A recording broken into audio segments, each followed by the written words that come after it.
The thing about cooking for someone who's dying is that it becomes less about nutrition and more about love. Every meal is a memory, every bite a moment of comfort in the face of inevitable loss. My name is Sophia Chen. I'm 27, I'm a private chef, and I specialize in cooking for people at the end of their lives. Hospice care, terminal illness, those final weeks or months when food is one of the last pleasures left. It's heartbreaking work, but it's also the most meaningful thing I've ever done. The request came through my website on a Monday morning. Need private chef for mother in home hospice care. Cancer stage 4 weeks left. She loves Italian food. Money is no object. Can you help? I'd learned not to ask too many questions up front. The families who hired me were usually desperate, grieving, grasping at anything that might bring comfort. So I just replied, yes. When can I start? The address was in the city's most exclusive neighborhood, the kind of place with security gates and houses that cost more than I'd make in 10 lifetimes. I'd cooked for wealthy families before, but this was different. This felt significant. A housekeeper answered the door, older woman, kind face, tired eyes. You must be Sophia. I'm Maria. Mrs. Moretti is in the sunroom. She's having a good day today, which means she might actually eat something. Mrs. Moretti. Italian. Born in Sicily, came here as a young bride. She's been asking for her mother's recipes, the food from her childhood, but she can't keep much down anymore. We're hoping you can make something that appeals to her. Maria's voice broke slightly. She doesn't have long. We just want her comfortable. The sunroom was beautiful, floor-to-ceiling windows, comfortable furniture, flowers everywhere. And in a hospital bed positioned to catch the afternoon light was a woman who'd clearly once been beautiful. Now she was frail, skin nearly translucent, but her eyes were bright when she looked at me. You're the chef? The one who cooks for dying people. Her voice was weak but had a slight accent, musical.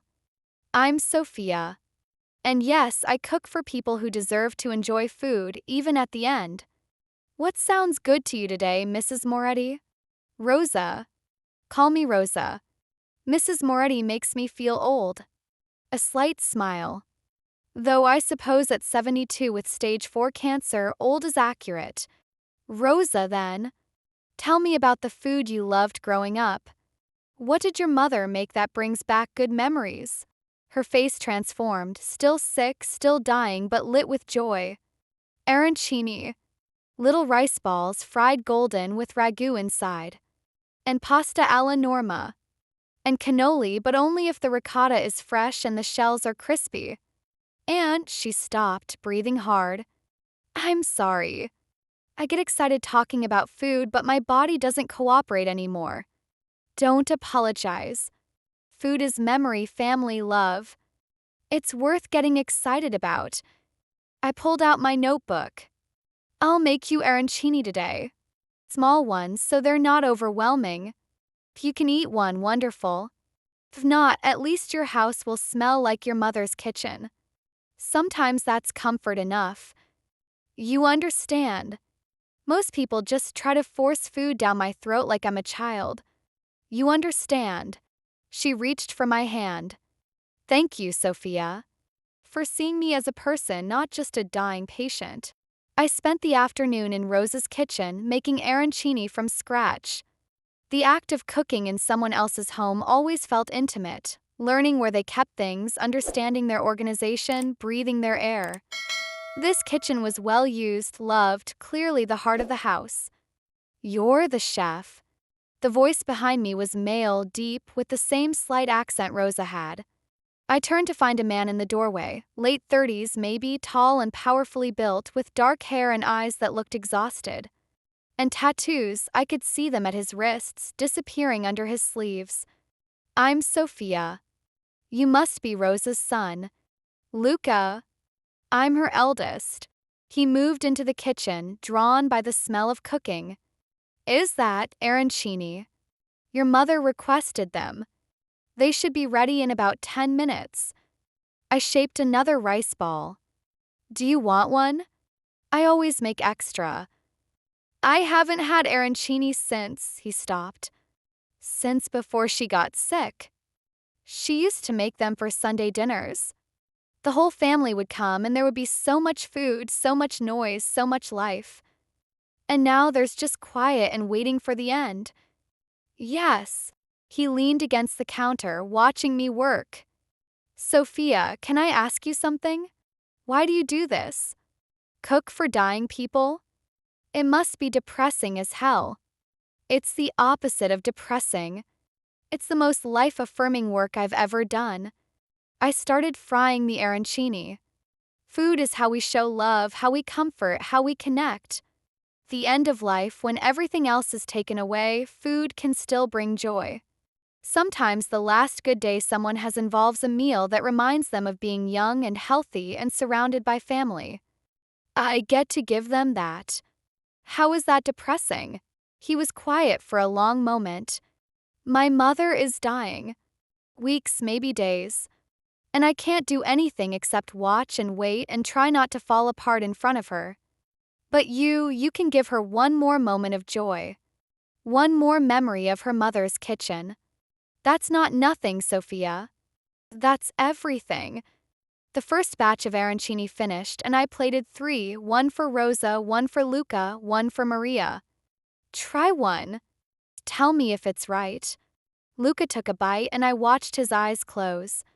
This tastes like childhood. Like Sunday dinners and my grandmother's laugh and everything good that's gone now. How did you? I listened. Your mother told me what she remembered, and I translated that into food.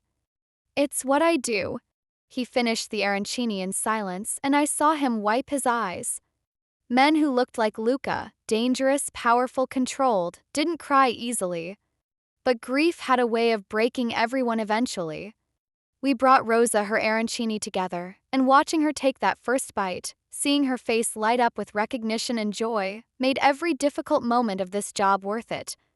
It tastes like home, she whispered. Like Mama's kitchen. Like being 7 years old and stealing them when they were too hot and burning my tongue and not caring because they were so good. She looked at me with tears streaming down her face. Thank you, Sophia. For giving me this. For making me remember when I was whole. You're still whole, Rosa. Just in different ways now. I squeezed her hand. I'll come back tomorrow. What should we make next? Pasta alla norma. With fresh ricotta salata and basil from the garden. And Sophia? Don't just make it for me. Make enough for Luca. He's been so busy taking care of me that he's forgotten to eat properly. Someone needs to feed him. After Rosa fell asleep, Luca walked me to my car. The sun was setting and the evening air was cool. Thank you, he said quietly. For today. For understanding what she needed. For his voice broke. For making her smile. She hasn't smiled like that in weeks. Food is powerful medicine. Not the kind that cures, but the kind that comforts. I'll be back tomorrow. I unlocked my car. And Luca? Your mother's right. You need to eat too. When I come tomorrow, I'm making enough for everyone. You can't take care of her if you're not taking care of yourself. You sound like her. Bossy. Always trying to feed people. But he was almost smiling. Feeding people is love. Your mother knows that. That's why she's worried about you. I drove home thinking about Rosa and Luca, about grief and food and the way meals could bring comfort when nothing else could. This job would probably last a few weeks at most. Terminal cancer moved fast. But in those weeks, I give Rosa every good meal, every happy memory, every moment of joy that food could provide. It's what I did. It's who I was. The chef who cooked for dying people and somehow found life in the midst of death. 3 days later, Rosa and I had fallen into a routine. I'd arrive mid-morning, we'd talk about what sounded good, and I'd cook while she told me stories. Stories about Sicily, about coming to America, about raising 4 sons and building a life in this strange new country. Luca was my first, she said while I made her pasta alla norma. Born when I was barely 20. His father, my husband, was already deep in family business. Dangerous business. But Luca, even as a baby, he was strong. Determined. He became the man of the house almost before he was a man. What kind of business? I asked, though I suspected I knew. The kind where we don't ask too many questions. The kind that keeps food on the table and enemies at bay.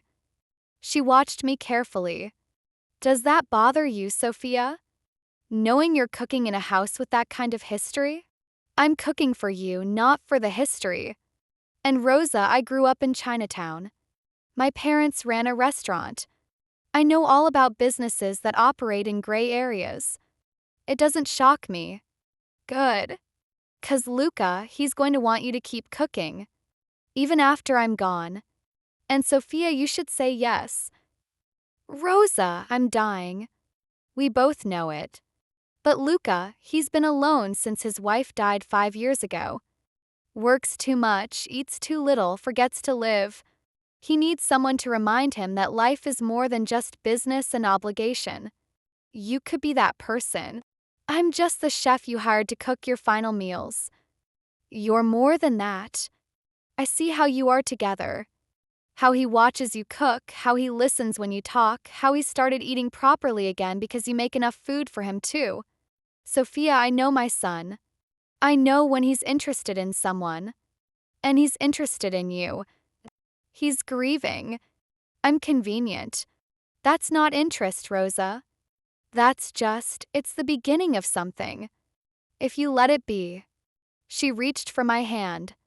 Promise me something. When I'm gone, when Luca asks you to keep cooking for him and he will ask, say yes. Give him a chance. Give yourself a chance. Life is too short not to take risks on people worth knowing. I promise. But Rosa, you're not gone yet. So let's focus on today. Pasta alla norma, fresh bread, maybe some of that basil gelato you mentioned yesterday? You're going to make me fat before I die. I'm going to make you happy before you die. There's a difference. We laughed together, and for a moment she wasn't dying and I wasn't the chef hired for end-of-life care. We were just two women sharing food and stories and finding joy in simple moments. That's what cooking did. Made everything else, death, grief, fear, fade into the background. For a little while there was just food and connection and life. Even at the end, there was still life. Week 2 Rosa was fading. The good days were fewer, the pain harder to manage. But we still cooked, or rather, I cooked while she directed from her bed, which had been moved to the kitchen so she could watch. More garlic, Sophia. Italians are never afraid of garlic. Yes, ma'am. I smiled, adding another clove to the sauce. What else? Fresh basil, torn not cut. Cutting bruises it, makes it bitter. And the pasta, it should be al dente. Just before it's fully cooked. Americans always overcook pasta. I'm American, you know. You're Chinese American who learned to cook Italian food. You get a pass. She watched me work with obvious pleasure. You have good hands, Sophia. Chef's hands. My mother had hands like that. Could turn nothing into a feast. Luca appeared in the doorway. He did that a lot now, appearing whenever I was cooking, watching quietly. Mama, you should rest. The nurse said. The nurse can mind her business. I'm dying, Luca, not dead. I can watch Sophia cook. But her voice was weaker today, her breathing more labored. Sit with me. Tell Sophia about Sunday dinners when you were young. He settled into the chair beside her bed, and I noticed how gentle he was with her. This man who looked like he could break someone in half was infinitely tender with his dying mother. Sunday dinners were everything, he started, his eyes distant with memory. The whole family would come. My brothers, aunts, uncles, cousins. Mama would cook for days, pasta, meat, vegetables, bread, dessert. The table would be so full you could barely see the tablecloth. And the noise. Rosa laughed, then coughed. Everyone talking at once, arguing about politics and sports and who made the best cannoli. Your father would sit at the head of the table and pretend to be annoyed, but he loved it. Loved being surrounded by family. I miss those dinners, Lucas said quietly. Everything feels so quiet now.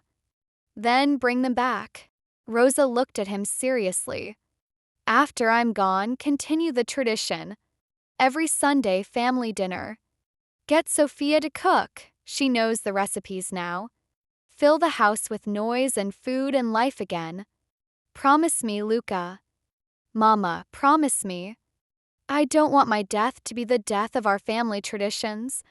I want you to keep living, keep gathering, keep feeding people. That's what family does. We eat together. I promise. His voice was rough with emotion. Sunday dinners. I'll bring them back. Rosa turned to me. And you, Sophia? You'll cook for them? For my family? They need someone who understands that food is love, that meals are sacred, that breaking bread together is how we stay human. Rosa, I don't know if that's appropriate. I'm just your family now. I'm making you family. And family cooks for family. She was getting agitated, her breathing worse. Promise me, Sophia. Promise you'll cook for my son, for my family. Promise you'll keep the tradition alive. I promise. I'll cook for them. For as long as they want me to. I moved to her bedside, taking her hand. But Rosa, you need to rest now. The sauce needs to simmer anyway. I'll wake you when it's ready. I'm so tired, Sophia. So tired of fighting. Tears ran down her face. But I'm not ready to leave him. He's my baby. My firstborn. How do I leave him? You don't leave him. Luca's voice was breaking. You just go ahead. Wait for us. We'll catch up eventually. And until then, we'll keep living the way you taught us. With family, with food, with love. You're not leaving me, Mama. You're just changing addresses. Such a good boy. Such a good man. She touched his face. Take care of Sophia. She's special. Don't let her get away. I won't. He looked at me over his mother's head, and something passed between us. Understanding, promise, the beginning of something neither of us was ready to name. Rosa fell asleep, and Luca and I moved to the kitchen to finish the sauce in silence. Working together felt natural.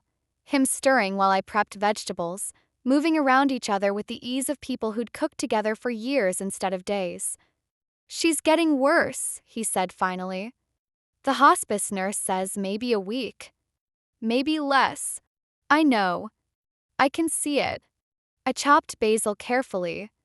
Luca, I've done this enough times to recognize the signs. Her body's shutting down. But her spirit, that's still strong. She's holding on for you. She shouldn't have to hold on.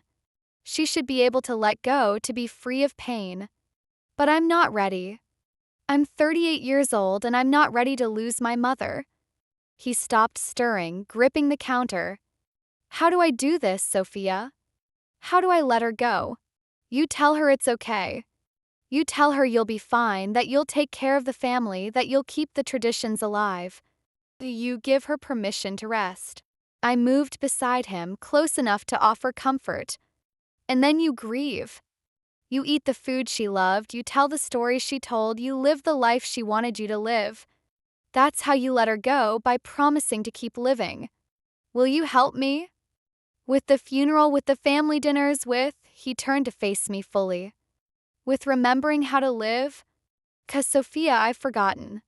The work and obligation and survival, that's all I've been doing. Mama's right. I need someone to remind me there's more to life than just getting through it. I'll help. For as long as you need me to. I'm going to need you for a long time. His hand found mine on the counter. Is that okay? Can you stay that long? Yes, I can stay. We finished cooking together, and when Rose awoke, we all ate together. Small portions for her, larger for us, but all from the same pot, the same sauce, the same tradition. Breaking bread as family, even though I'd only known them for 2 weeks. That's what food did. It made strangers into family, made houses into homes, made ordinary moments sacred. Week 3, the end. Rosa died on a Tuesday morning peacefully with all 4 of her sons at her bedside. I wasn't there, I wasn't family in that official way, but Luca called me within an hour. She's gone. Peacefully, like falling asleep. Can you, his voice broke. Can you come? We need to plan the funeral and Mama wanted you involved. Said you'd know what food to serve. I arrived to organized chaos. 4 grown men trying to manage grief, phone calls, arrangements, family members arriving. Maria was trying to coordinate everything, but she looked overwhelmed. Sophia, thank God. She pulled me aside. I need help with the funeral reception. Rosa left instructions, very specific instructions, about the food. Can you handle the catering? Of course. Show me what she wanted. Rosa's instructions were detailed. Traditional Italian funeral foods, recipes from her mother and grandmother, enough to feed 100 people. And a note at the bottom, have Sophia make it. She understands. She'll make it with love and people will taste that love. That's my final gift to them, a meal made with love. I spent the next 3 days cooking. My small catering business handled the logistics, but I personally made everything Rosa had specified. Arancini, pasta alla norma, braciole, roasted vegetables, bread, and cannoli. Each dish a memory, each bite a tribute to the woman who taught me more about food and family in 3 weeks than I'd learned in years. The funeral was beautiful. Standing room only, people from all walks of life. Family, friends, and others who looked like they operated in the same gray areas Luca did. But everyone was there to honor Rosa, to celebrate her life, to say goodbye to a woman who'd clearly been beloved, and afterward at the reception I watched people eat the food I'd made. Watched them taste memories, share stories, laugh through tears. This was what Rosa had wanted. Not sad silence but celebration. Not grief alone but grief shared over good food. Sophia. Luca found me in the kitchen where I was replenishing platters. Come out. You should be with the guests, not hiding in here. I'm not hiding. I'm working. You're done working. Come eat with us. As family. Mama would want that. He took my hand. Please. I need you out there. He stopped. I need you. So I went. Sat with Luca's brothers and their families, ate the food I'd made, listened to stories about Rosa. And slowly I became part of the narrative, the chef who made Mama smile at the end, the one who cooked her final meals, the woman Mama adopted in her last weeks. Sophia, this food. One of Luca's brothers, Marco I think, gestured with his fork. It tastes like Mama's cooking. How did you do that? You only knew her a few weeks. She taught me. Told me stories while I cooked, corrected my techniques, shared her secrets. She wanted the food to be right, to honor the tradition. So I listened. She chose well. The brother raised his glass. To Sophia, who gave our mother joy at the end. Who made her smile. Who remembered. Thank you. The whole room raised their glasses and I fought back tears. This was what cooking for dying people gave me. Not just the satisfaction of bringing comfort but the honor of becoming part of their story. Even briefly later, after most guests had left and I was cleaning up, Luca found me again. Leave it. The staff will handle cleanup. He leaned against the counter. Sophia, I need to ask you something. About Sunday dinners. Your mother made me promise I'd cook for them. She made me promise I'd continue them. So I'm asking, will you? Be my chef for Sunday dinners? Cook for my family, teach us how to maintain the traditions Mama loved? I'll pay you, obviously. Whatever your rate is. Luca, you can't afford my rate for weekly dinners. Try me. Money isn't an issue. I need this, Sophia. Need something to look forward to, something that keeps Mama's memory alive, something that forces me to gather family instead of just surviving alone. Can you do that? Will you do that? I should have said no.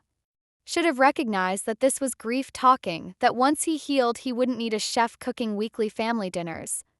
Should have maintained professional boundaries, but I looked at this man who just lost his mother and was desperately trying to honor her final wishes, and I couldn't refuse. Yes, I'll cook Sunday dinners. For as long as you want them. I met his eyes. But Luca, this isn't about money or professional services. Your mother made me family. Family cooks for family. So I'll charge you for ingredients and staff, but my time is free. That's my gift to Rosa. Keeping her traditions alive. Sophia, don't argue. I'm Italian trained enough to be stubborn about food and family. You'll lose this fight. He laughed, actually laughed for the first time since his mother died. You sound like her. Stubborn, bossy, always trying to feed people. I'll take that as a compliment. When do you want to start Sunday dinners? This week. This Sunday. Before the family forgets how to gather, before I forget how to live. He moved closer. Thank you, Sophia. For everything. For making Mama's last weeks happy. For being here today. For agreeing to continue the tradition. Thank you. You're welcome. Now go be with your brothers. I'll finish here and see you Sunday. I drove home emotionally exhausted but strangely content. Rosa was gone, but her legacy would continue. Through food, through family, through Sunday dinners that would keep her memory alive, and through whatever was growing between Luca and me, something that started with his dying mother and was becoming something more with every meal, every conversation, every moment we spent together, something that tasted like possibility, like home, like love. Month 2 Sunday dinners begin. The first Sunday dinner after Rosa's funeral was tense. Everyone showed up, Luca's 3 brothers with their families, a few cousins, Maria, but the grief was still fresh, the absence still raw. Mama always sat here, Marco gestured to the empty chair at the head of the table. Should we leave it empty? Luca said firmly. For today at least. She's still here in spirit. Let her have her place. I'd spend all day cooking, Rosa's favorite dishes, recipes she'd taught me, flavors that would remind everyone of her. Pasta al forno, chicken cacciatore, roasted vegetables with herbs from her garden, bread that smelled like Sunday mornings. Sophia, this smells incredible, Angelo, the youngest brother, said as I brought out platters. But I have to ask, why are you doing this? You barely knew Mama. Why continue this tradition? Because she asked me to. Because she believed food and family mattered. Because I set down the pasta carefully, because she made me promise. And you don't break promises to dying women, especially dying Italian women. They have ways of haunting you if you do. Everyone laughed, and the tension broke slightly. We sat, we passed food family style, we ate in the slightly awkward way people do when trying to maintain traditions after loss. Tastes like her cooking, Marco said quietly. Sophia, how? She taught me. Every day for 3 weeks, she taught me her techniques, her secrets, her recipes. She wanted the tradition to continue authentically. So I listened, I learned, I remembered. This is her food just cooked by my hands. To Mama, Luca raised his glass. For teaching us that family gathers, that meals matter, that love is expressed through feeding people. And to Sophia, for honoring her by keeping this tradition alive. To Mama. To Sophia. We drank, we ate, and slowly the conversation flowed more naturally. Children started chattering, adults shared stories about Rosa, laughter mixed with tears.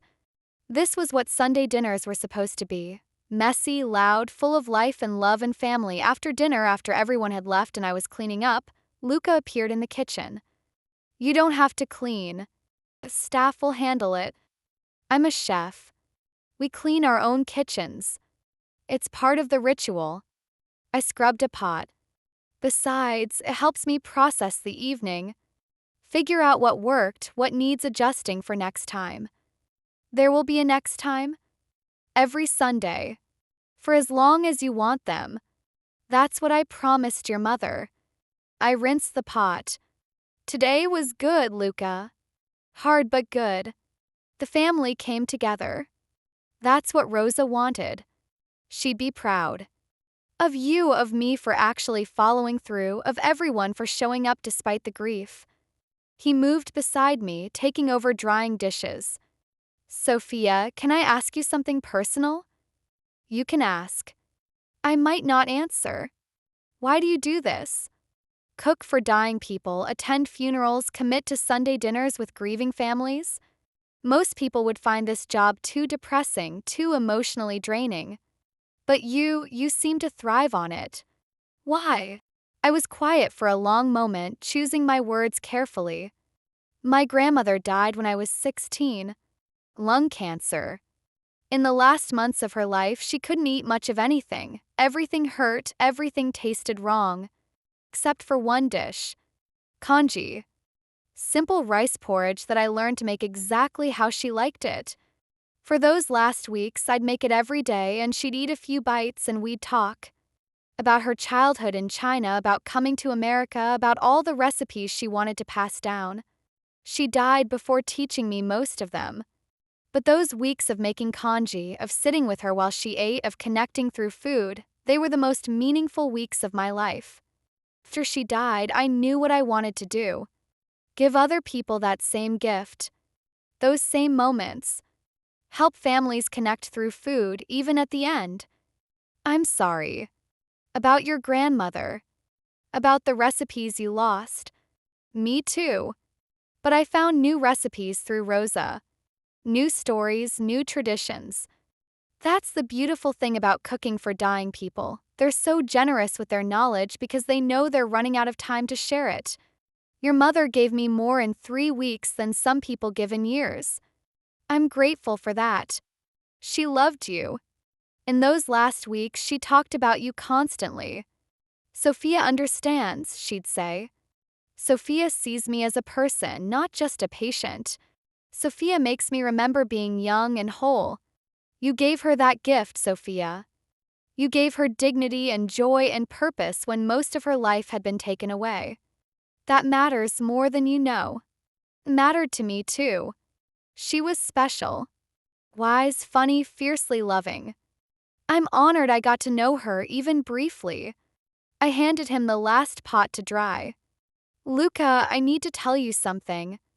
About Sunday dinners. What about them? I'm getting attached. To your family, to this tradition, to... I stopped, not quite ready to finish that thought. To all of this. And that's dangerous. Because eventually you won't need me anymore. You'll heal, you'll move on, you'll hire a regular chef or learn to cook these dishes yourself. And I'll have to leave. I'm not good at leaving things I'm attached to. Then don't leave. He set down the dish towel, turning to face me fully. Sophia, Mama was right. About you being special. About me needing you. These past weeks, having you here, having someone who understands grief and food and family, it's been the only thing keeping me sane. So don't leave. Keep cooking Sunday dinners. Keep being part of this family. Keep, he moved closer. Keep being in my life. Please. Luca, you're grieving. You're looking for comfort, for distraction, for anything that feels like it did before your mother died. I'm convenient. I'm here. I'm associated with her memory. But that's not a reason to keep me around permanently. You're right. Grief is part of it. But Sophia, it's not all of it. I'm drawn to you. Have been since that first day when you made arancini and understood exactly what Mama needed. You're talented, compassionate, strong enough to handle my world, and somehow you make everything feel less heavy. That's not grief talking. That's me recognizing something real. Something real. I tested the words. Luca, I need you to understand, I can't be a temporary comfort. I've had too many temporary situations in my life. If I stay, if I keep cooking for your family, if I let whatever this is between us develop, it has to be real. Permanent. Not just until you heal and don't need me anymore. I'm always going to need you. Grief doesn't change that. Time won't change that. You've become essential, Sophia. To me, to my family, to maintaining the connection to my mother. Say, please. As my chef, as my friend, he paused. As whatever you're willing to be. Just stay. I should have said no. Should have maintained boundaries, protected my heart, recognized the danger of getting involved with a grieving man who probably didn't know what he wanted, but I looked at Luca Moretti. Dangerous, powerful, completely undone by loss and trying desperately to honor his mother by keeping her traditions alive, and I couldn't refuse. Okay. I'll stay. I'll keep cooking Sunday dinners. I'll be part of this family. And Luca, I'll give whatever this is between us a chance. But you need to promise me something. Anything. If you wake up 6 months from now and realize you don't need me anymore, that the grief has faded and I'm just a reminder of a painful time, you tell me. Honestly. You don't let me keep cooking and hoping and building a life around people who don't actually want me permanently. Can you promise me that? I promise. But Sophia, 6 months from now, a year from now, 5 years from now, I'm still going to need you. Want you. This isn't temporary. I don't know what it is yet, but I know it's not temporary. He kissed me then, soft, questioning, full of grief and hope and the beginning of something neither of us quite understood. I kissed him back because I was already too invested to pull away, already too attached to this family to leave. Your mother would have opinions about this, I murmured against his lips. About us kissing in her kitchen. Mama would be delighted. She told me to take care of you, not to let you get away. I'm just following her final instructions. Very dutiful son. The most dutiful. He kissed me again, deeper this time. Stay for dinner next Sunday. Not just to cook. Stay and eat with us. As family. Okay. I'll stay. Month 4, traditions evolving, 4 months of Sunday dinners, and the tradition had evolved. The family came every week without fail. The empty chair for Rosa had been quietly filled. The grief was still present but softer, more manageable, and Luca and I had become something. Not quite dating, we never went on traditional dates. But not just professional either. We cooked together, we talked for hours after everyone left, we kissed in his mother's kitchen like teenagers. It was unconventional, undefined, and somehow perfect. Sophia, I need to tell you something, Luca said one evening after Sunday dinner, after everyone else had left. About my work. My real work. You mean the family business your mother mentioned? Yes. I've been careful not to bring it around you, not to expose you to that side of my life. But if this is going to continue, you need to know what you're getting into. I already know, Luca. Or I've guessed enough. Your family has history in organized crime. You run operations that exist in gray areas. You have associates who look dangerous and probably are. I'm not naive. But knowing in theory and seeing in practice are different. Sophia, I handle things for my family. Disputes, negotiations, problems that need solving. Sometimes that involves violence. Sometimes that means making decisions that good people wouldn't understand. I'm trying to move us toward legitimate business, but the old ways die hard. Can you live with that? With knowing what I am, what I do? Can you live with me knowing? Does it change how you see me, the chef who feeds people, becoming someone who's aware of how you hurt people? No. Because you feeding people and me protecting them, those are two sides of the same coin. We both take care of family. Just in very different ways. He took my hands. But I need to know you can handle it. Handle me. 'Cause Sophia, I'm falling for you. Hard. And if you can't accept all of me, the good and the dangerous, then we need to stop this now before we're both too deep. I can handle it. I grew up in Chinatown, Luca. My parents' restaurant paid protection money to people like you. I've seen how that world works. It doesn't scare me as much as you think it should. It should scare you. Because being with me means you're part of my world, which means you're potentially a target, potentially in danger, potentially having to make compromises you never expected to make. Then we'll handle it together. Luca, I'm already too deep. For months of cooking for your family, of being in this house, of falling for you, I'm invested. The danger doesn't change that. Complications don't change that. I'm staying. You're staying. He pulled me close. Even knowing what you know? Especially knowing what I know. 'Cause I know you're more than just the dangerous parts. I know you're a devoted son who honored his mother's final wishes.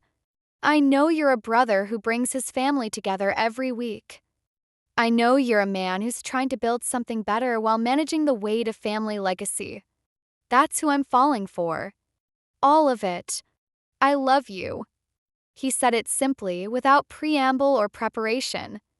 I'm in love with you, Sophia Chin. Have been for weeks. Maybe months. I love how you cook, how you nurture, how you understand that feeding people is a form of devotion. I love how you brought my family back together. I love how you honor my mother by continuing her traditions. I love, his voice broke. I love everything about you. And I'm terrified of losing you. You're not losing me. I love you too. I'm in love with you too. This crazy, unconventional, food-centered relationship we've built, I love it. I love you. I'm not going anywhere. We kissed in his mother's kitchen, surrounded by the smell of Sunday dinner and the warmth of family traditions, and it felt right. Like Rosa was watching, approving, blessing this unlikely love that started with arancini and evolved into something permanent. Move in with me, Lucas said suddenly. Officially. Not just cooking and leaving. Move in. Share this house, this life, this family. Be with me completely. That's fast. My mother died in my arms 4 months ago. Life is short, Sophia. Too short to waste time when you find something real. And this is real. So move in.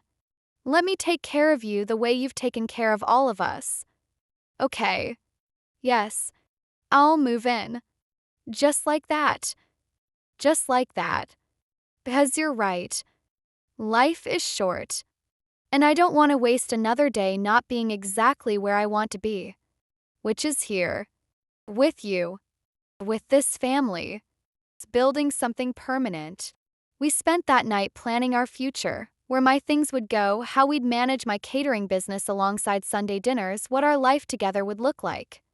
It was practical and romantic and perfect, and in the morning when I woke in Luca's bed in his arms in the house where I'd cooked for his dying mother, I knew I was finally home, not just physically, but emotionally.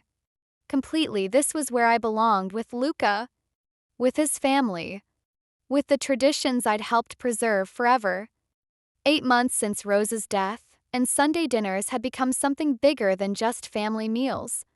Word had spread about the chef who made authentic Italian food, about the Moretti family gatherings, about the tradition that honored a beloved matriarch. Sophia, we need to talk business, Luca said one morning over coffee. We'd fallen into comfortable domestic routines, him reading the paper, me planning menus, both of us existing in peaceful coexistence that felt like we'd been together for years instead of months. What kind of business? The family wants to expand Sunday dinners. Not just immediate family anymore, extended family, close associates, important connections. We're talking 40, 50 people some weeks. That's beyond what you can handle alone in a home kitchen. We need to think bigger. Bigger how? I want to open a restaurant. A real one. Traditional Italian, focused on family-style meals, private dining rooms for gatherings. You'd be the chef and part owner. We'd build it together. Your vision for food, my business management, our combined commitment to hospitality and tradition. What do you think? I think you're crazy. I run a small catering business, Luca. I've never managed a full restaurant. But you want to.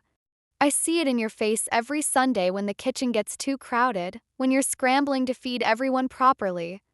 You want space, staff, the ability to create on a larger scale.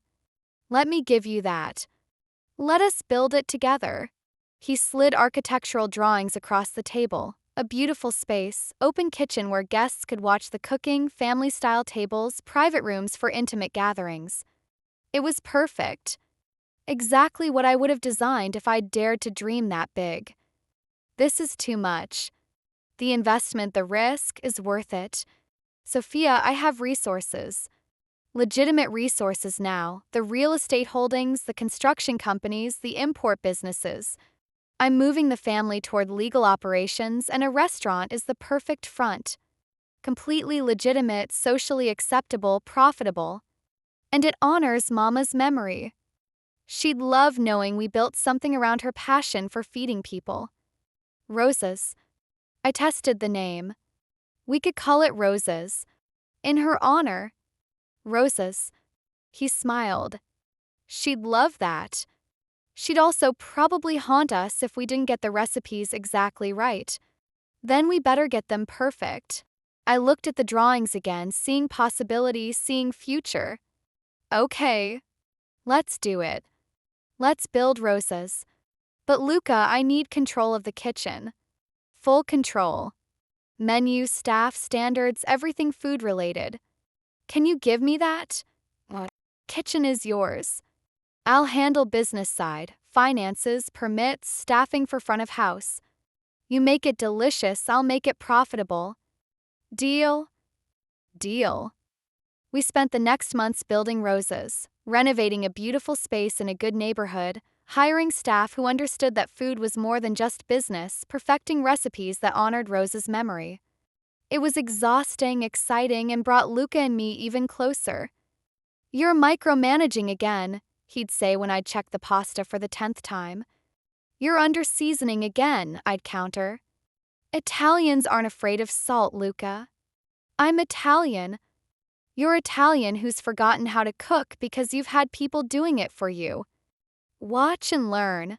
We'd banter like that for hours, testing dishes, refining techniques, building not just a restaurant but a partnership that worked in every way that mattered. Month 11 grand opening. Roses opened on a Sunday naturally.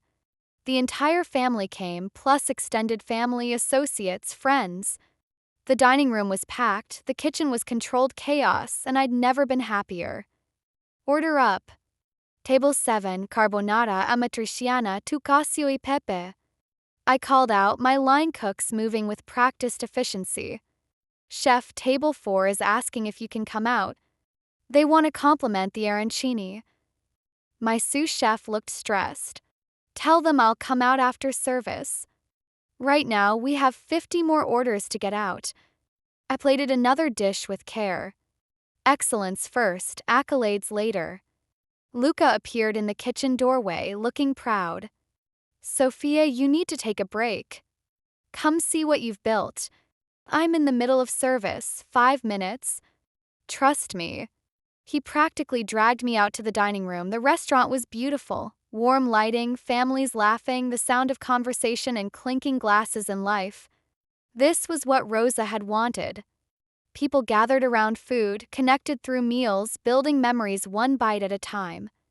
You did this, Luca murmured in my ear. You built this. Mama's dream, brought to life through your talent and vision. We built this. Together. I leaned against him. I couldn't have done it without you. Without your family. Without Rosa teaching me in those final weeks. This is all of us, past and present, memory and hope, tradition and innovation. Table 12 wants to meet you, Marco appeared, grinning. It's the food critic from the Tribune. She's raving about the pasta alla norma, says it's the most authentic she's had outside of Sicily. Critic is here?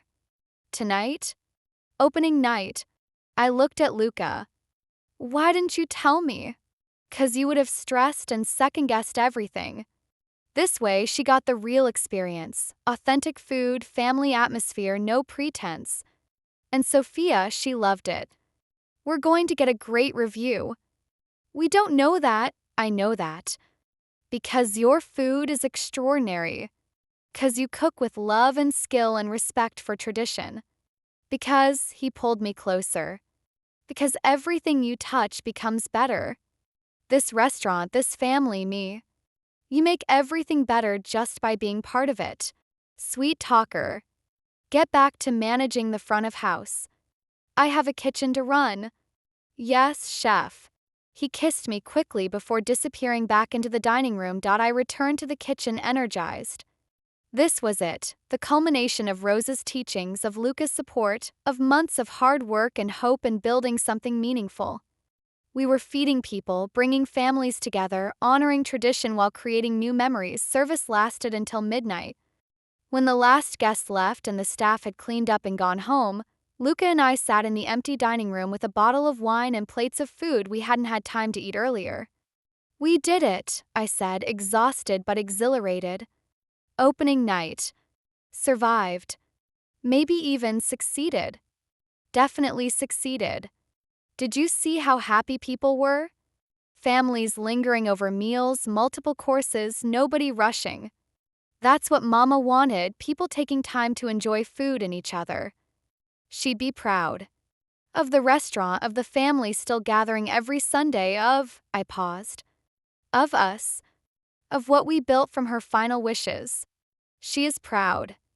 I feel it. He refilled our wine glasses.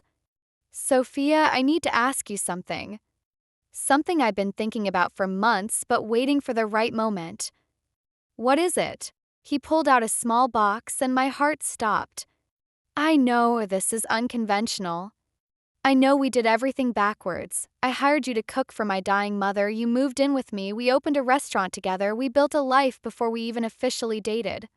But Sophia Chen, I don't want conventional. I want you. I want this.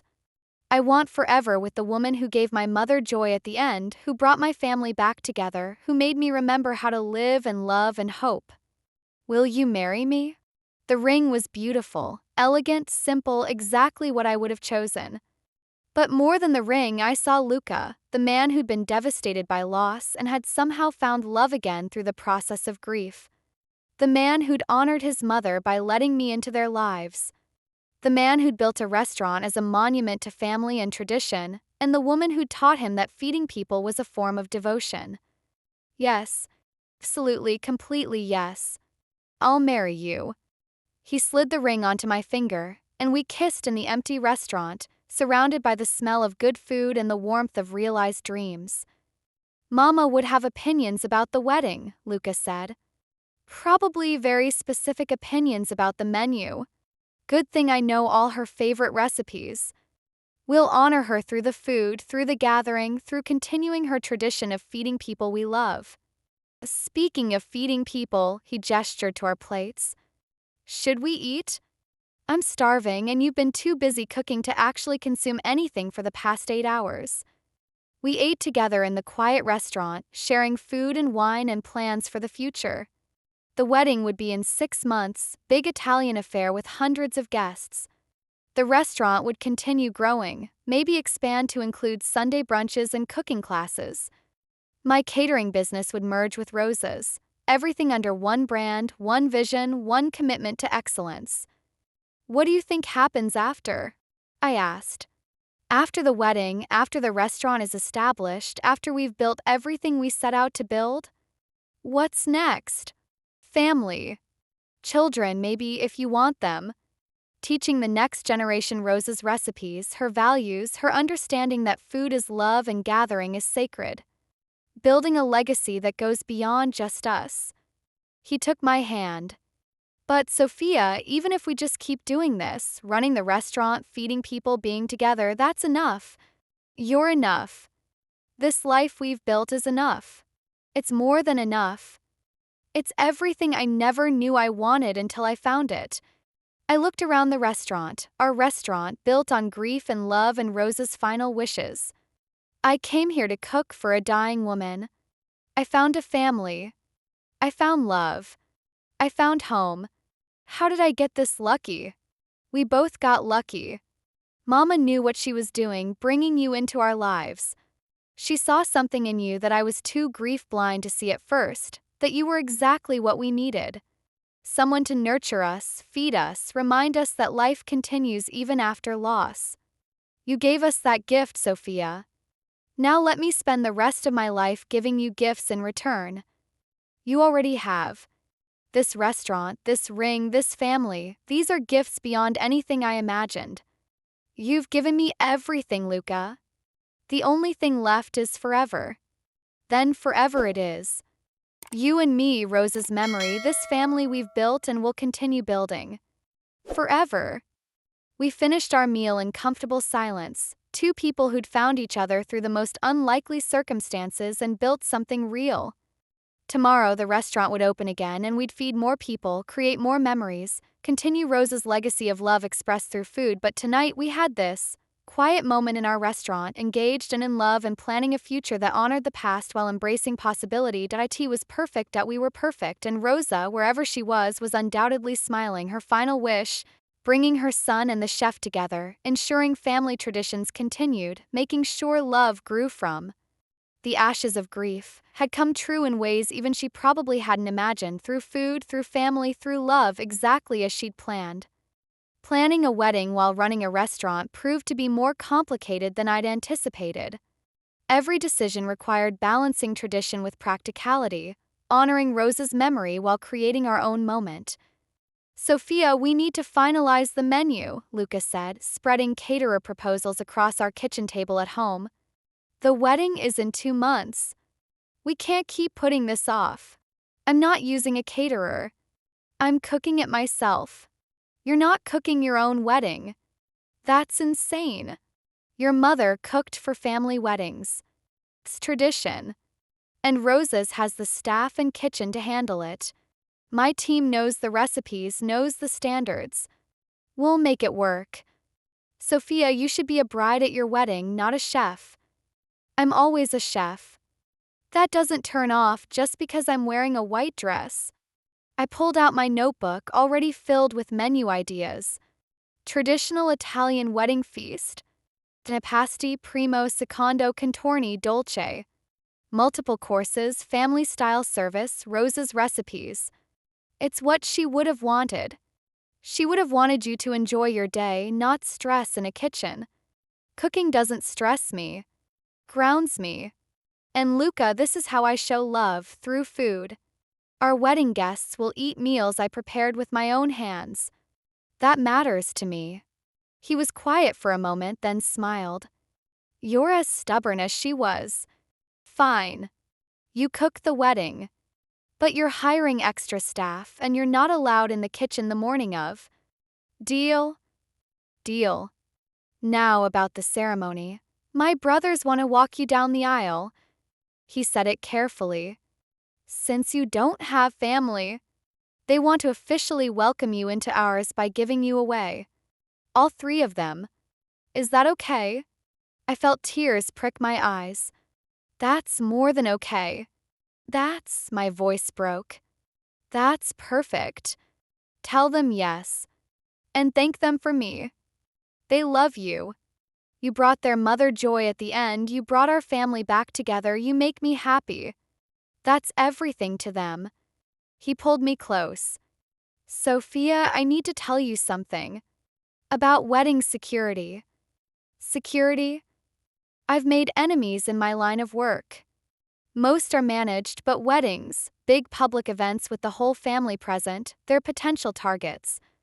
I'm hiring additional security, screening the guest list carefully, implementing protocols. I need you to be aware and alert.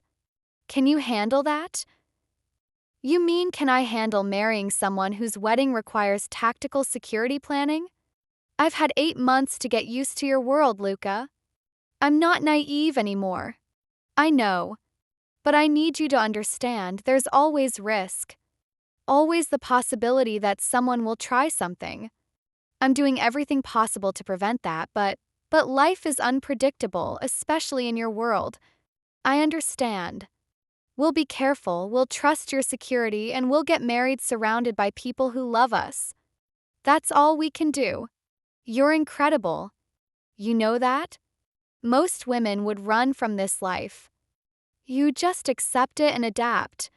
Most women didn't grow up in Chinatown where business and danger mixed regularly. I know how to navigate complicated worlds, Luca.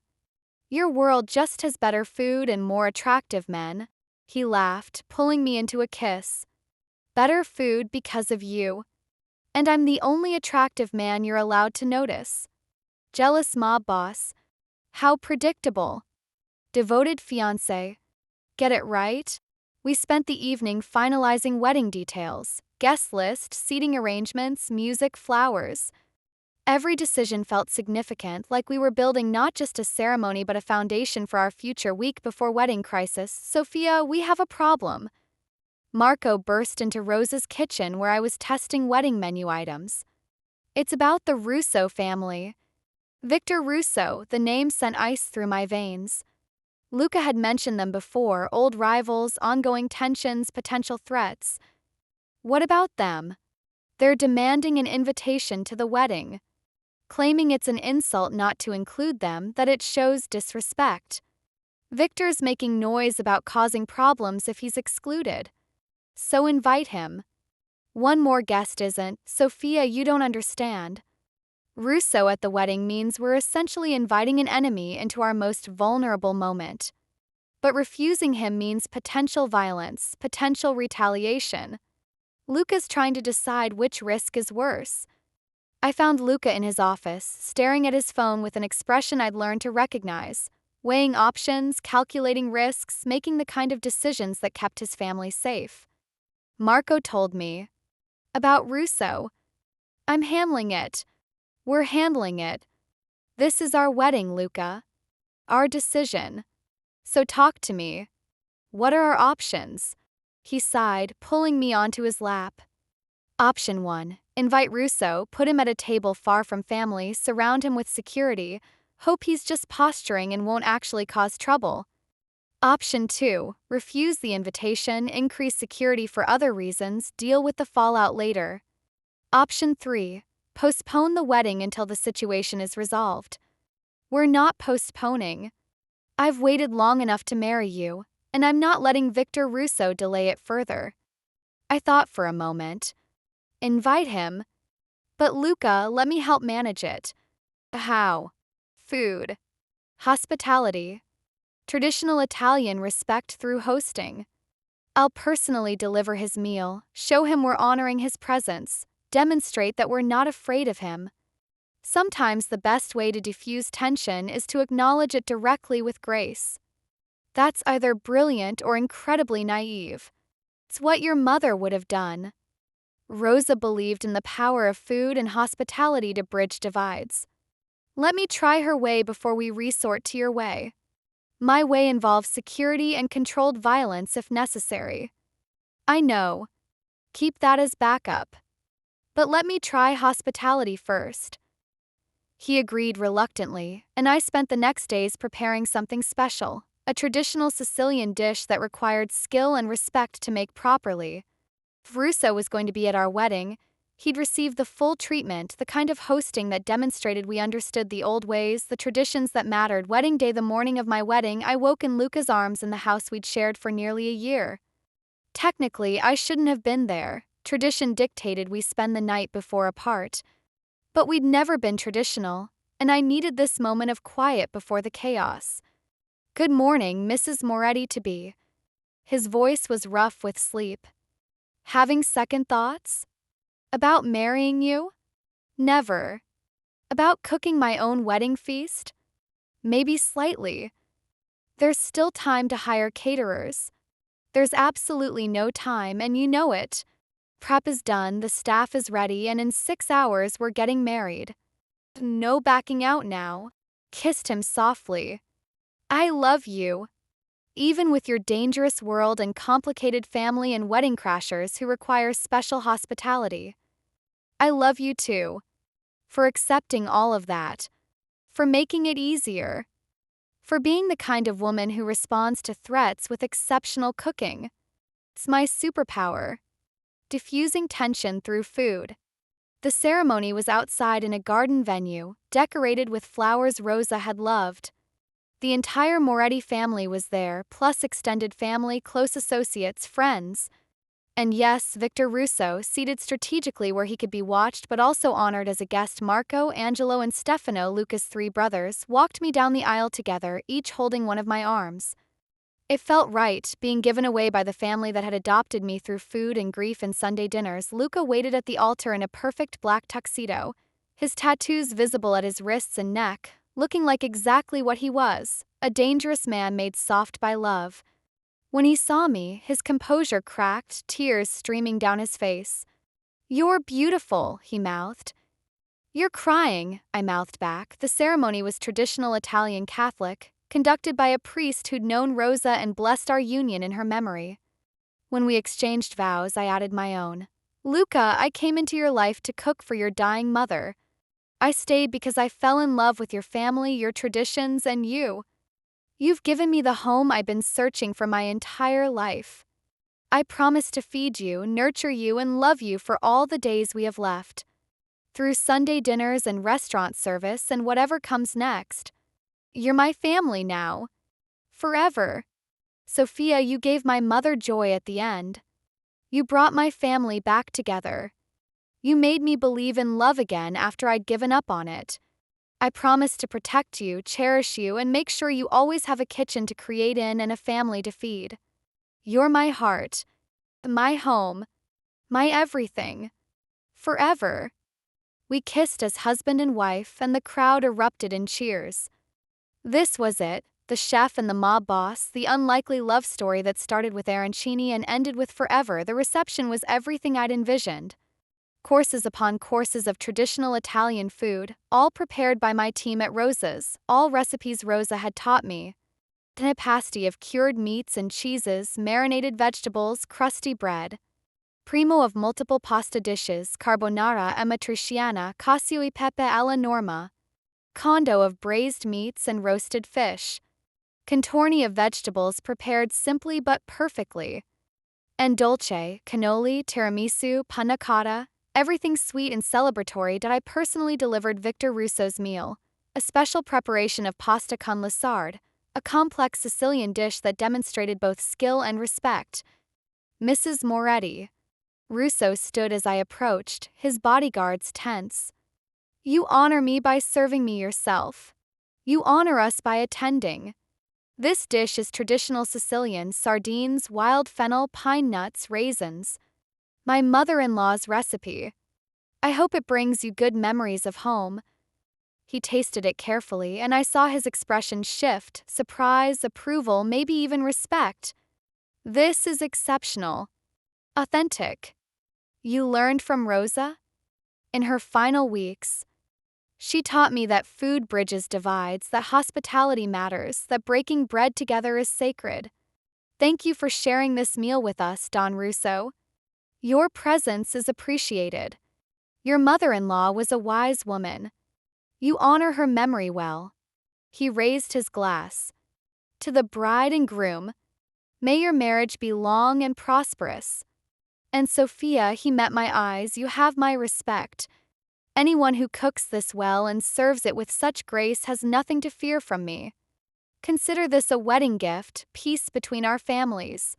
I returned to Luca, who'd watched the entire interaction with barely controlled tension. "Did that just happen? Did you just negotiate peace through pasta?" "Your mother taught me well. Food is love, hospitality is respect, and sometimes the best way to handle an enemy is to feed them exceptionally well. You're incredible. And slightly terrifying. And I'm so glad you're mine." We danced, we ate, we celebrated surrounded by family and friends. Marco gave a toast about how I'd saved their family through Sunday dinners. Angelo told embarrassing stories about Luca. Stefano thanked me for making his brother happy again, and at the end of the night, when the last guest had left and we were alone in the venue surrounded by the remnants of the feast, Luca pulled me close. "We did it. We're married. We survived wedding planning, security threats, and your insistence on cooking your own reception. And we started our forever. Not bad for a day's work." I looked around at the empty tables, the scattered flowers, the evidence of celebration. Rosa would have loved this. The food, the family, the joy. This is what she wanted: her son happy, her family united, traditions continuing. She's here. I feel her.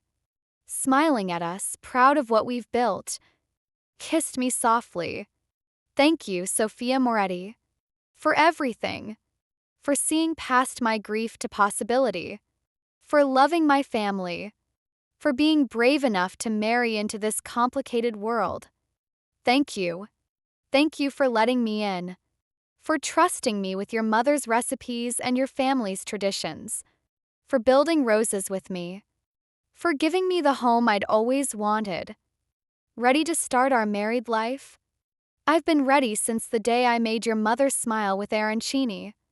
Let's go home, husband. Let's go home, wife. We left together, married and in love and ready for whatever came next because we had each other. We had family. We had Rose's memory blessing us, and we had forever. 2 years of marriage, and life had settled into something beautifully ordinary despite the extraordinary circumstances of how we'd begun. Rose's restaurant had become a city institution, the place where families gathered for Sunday dinners, where proposals happened over pasta, where tradition met innovation.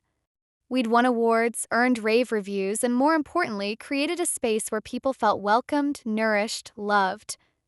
Sophia, table 8 wants to meet you, my sous chef called from the kitchen door.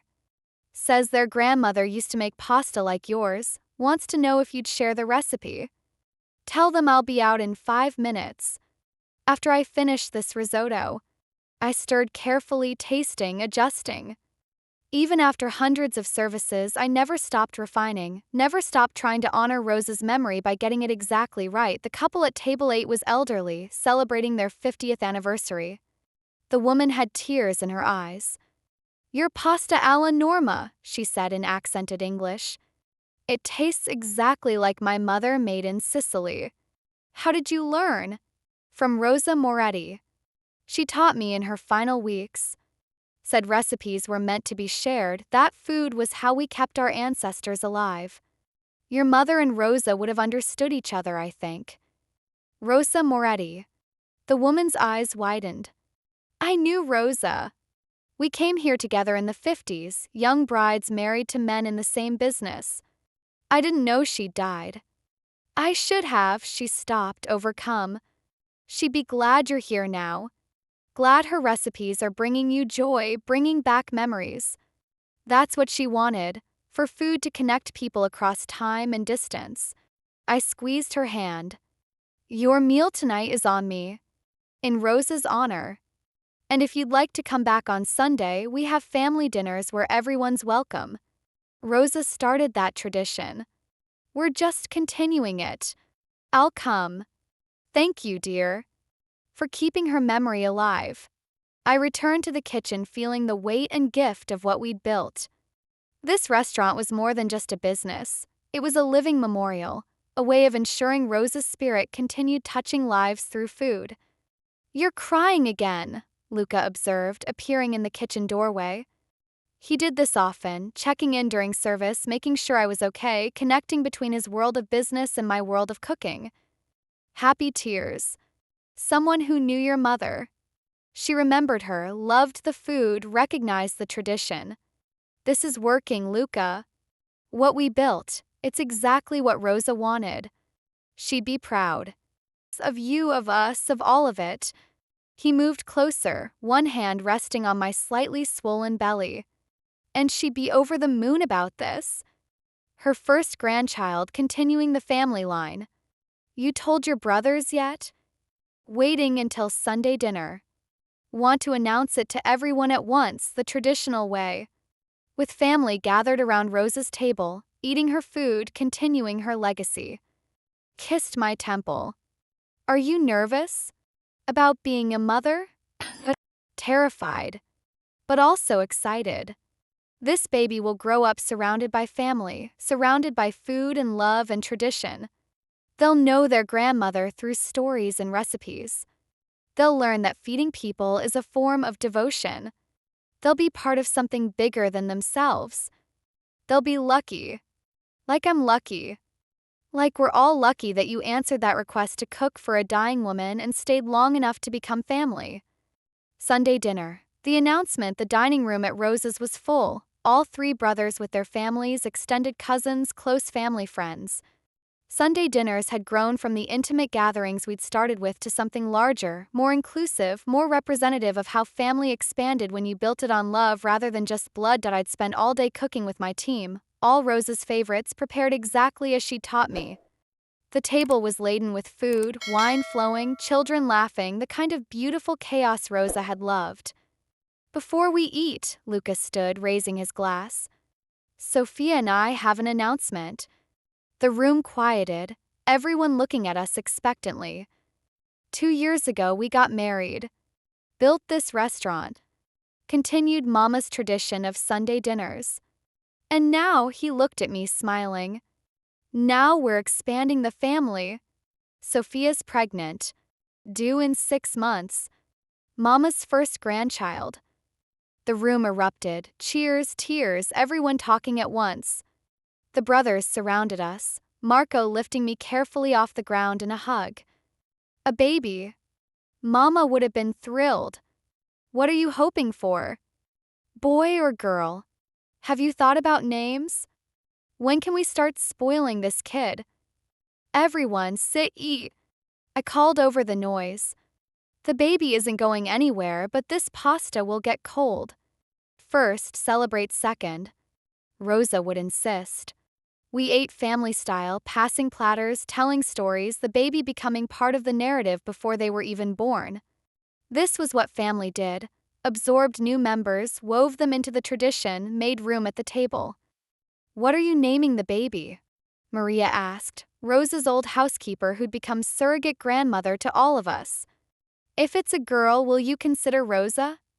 We're considering it, I said carefully. But Maria, we also want to honor my grandmother. The one who taught me to cook, who gave me the foundation that led me here. Maybe Rosa as a middle name, something from my family as the first name. Blend both traditions. Your grandmother would like that. Rosa would too. She always said family was about blending, not replacing. Maria's eyes filled with tears. She'd be so happy. Seeing you two together, seeing this baby coming, seeing her traditions alive and thriving. So happy. After dinner, after everyone had left and we were cleaning up, Luca pulled me aside. I have something for you. From Mama. She left it with her lawyer with instructions to give it to you when we were expecting our first child. He handed me an envelope, Rosa's handwriting on the outside. For Sophia, when the baby comes, inside was a letter and a small recipe card. Dearest Sophia, if you're reading this, it means my son finally got his act together and married you. About time, Luca, and now you're expecting my first grandchild. I couldn't be happier. Well, I could be alive, but since that's not an option, I'll settle for being happy from wherever I am now. I knew from the moment you made me arancini that you were special. Not just because you could cook, though that helped, but because you saw me. Not the dying woman, not the cancer patient, not the matriarch everyone was losing. You saw Rosa, the girl from Sicily who loved food, who fed people as a form of love, who believed traditions mattered. You gave me joy at the end, Sophia. You made my final weeks happy instead of just sad. You listened to my stories, learned my recipes, promised to keep my family together. And you kept that promise. The Sunday dinners, the restaurant, marrying my stubborn son, you did everything I asked and more. This baby you're carrying is the future. My blood, your heart, Luca's strength. They'll grow up in a world where food is love, where family gathers, where traditions are honored but also adapted. Teach them to cook. Teach them that feeding people is sacred.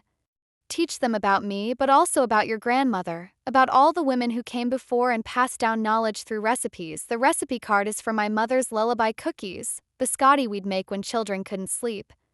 Made with anise and almonds, meant to be dipped in warm milk before bed. Make them for your baby. Sing to them while you bake. Keep the tradition alive. I love you, Sophia. You're the daughter I never had, the chef I wish I'd been, the woman my son needed even when he didn't know it. Take care of him. Take care of my family. Take care of yourself, and most of all, keep cooking. Keep feeding people.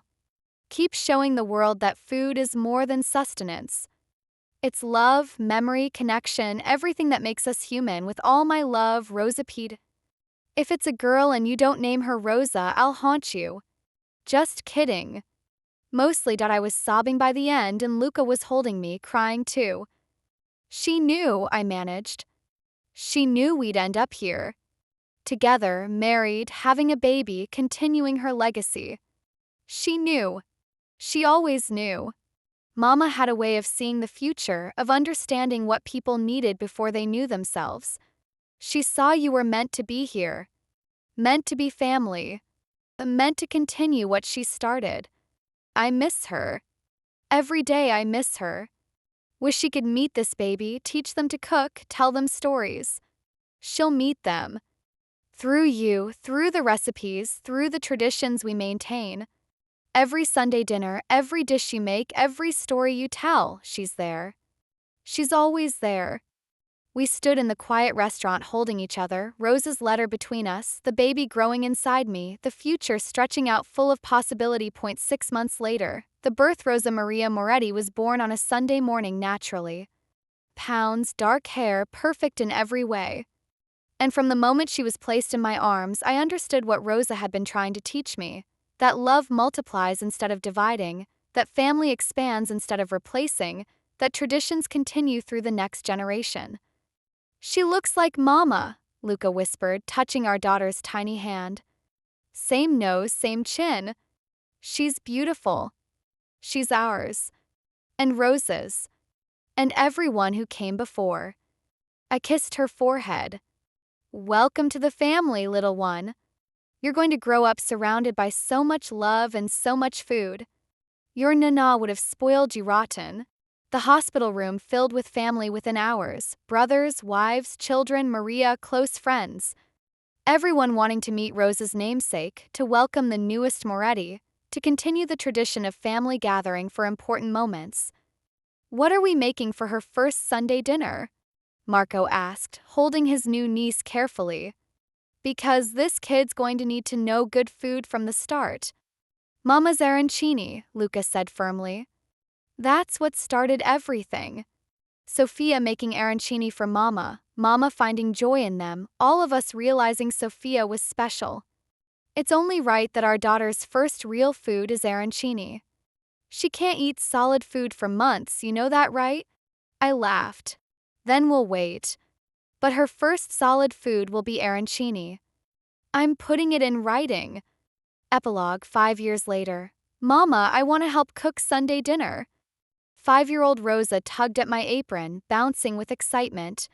She had her father's dark eyes and her grandmother's stubborn determination. "'Kay, Piccolina. You can help make the arancini. But you have to listen carefully and follow instructions. Cooking is serious business. Like Nonna Rosa taught you. Exactly like Nonna Rosa taught me." I lifted her onto a stool at the counter. "Now, first we take the rice," Luca watched from the doorway, and I saw him wipe his eyes.